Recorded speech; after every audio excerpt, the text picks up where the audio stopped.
নমস্কার বন্ধুরা, সবাই ভালো আছেন? আমিও ভালো আছি। আমার একটু ঠান্ডা লেগে গেছে। তো বন্ধু, আজকে দুপুরের সবাই দেখুন কি রান্না হচ্ছে আজকে। তো রান্না আমার এখনও কমপ্লিট হয়নি, চলছে রান্না, তাও আপনাদেরকে দেখাচ্ছি।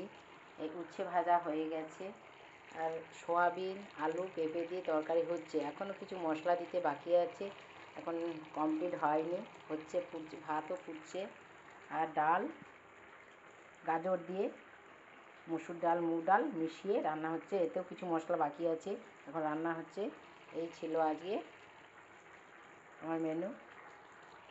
সবাই ভালো থাকবেন, সুস্থ থাকবেন। ঠান্ডা পড়ে গেছে, হালকা হালকা ঠান্ডা লেগে যাওয়ার প্রবণতা বেশি থাকবে, সবাই সাবধানে থাকবেন। যেসব বন্ধুরা আমার লাইক করছেন, কমেন্ট করছেন, সাবস্ক্রাইব করছেন, তাদেরকে অসংখ্য ধন্যবাদ।